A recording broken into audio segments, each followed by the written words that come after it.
I suspect you're absolutely correct that they need the election call before the budget, where they have to admit they've... and those cumulative deficits of $124 billion, that's only over 4 years. Their budget paper says there will be no surplus again for 10 years.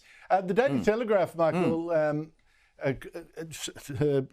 is, at the moment, is reporting that former Labor leader Kevin Rudd, who's now an ambassador to Washington, has spent $150,000 flying to other countries as a kind of ambassador to the world, Michael Danby, travelling to, among other places, the World Economic Forum in Switzerland, a defence conference in London, flying with WikiLeaks founder Julian Assange after he was freed from a British jail, to Singapore to mark the birth 100 years ago of former Prime Minister Lee Kuan Yew. Michael Danby, is he just doing his job, Kevin Rudd, or doing a Scott Morrison, sort of a whole lot of other jobs? I think they're paying the price of keeping him quiet in Washington and not speaking on issues that would undermine the foreign minister further.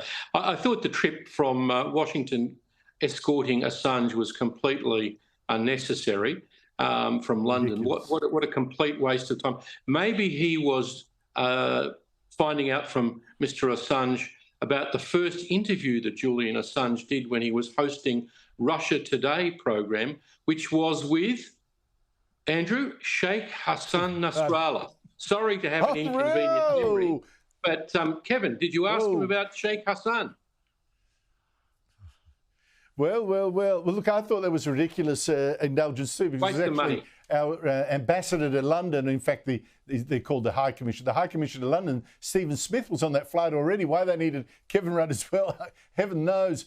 What do you make of this? Look, I guess, Michael Kroger, that, you know, Kevin Rudd is an asset, but gee, they must be short of assets to have him do all these other work on top of his being the ambassador to Washington. Look, there were a lot better people to take on that position than him. He was a friend of Albanese's. This was a captain's call because they were mates. He was deputy to Rudd. This was, you know, a favour he did to him. Rudd is completely unsuited to this job. The only thing is it's lucky he hasn't blown up completely whilst he's ambassador. But of course, there's no reason he has to go to these other countries. None whatsoever. That's not his job. He is, as you say, not a world, you know, he's not the world statesman, travelling the world at our expense. I agree with Michael. Julian Assange, what was that all about? But look, as you know, Andrew, my view about Kevin Rudd is the less time on this network we spend talking about him, the better we'll all be. But I think he needs to come home and work on that Murdoch Royal Commission. That's gone south since he left. It's all collapsed. It's all collapsed.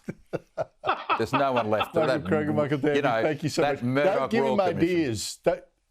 We've got some peace. Don't give him ideas. Michael Kroger, Michael Danby, thank you so much to you both.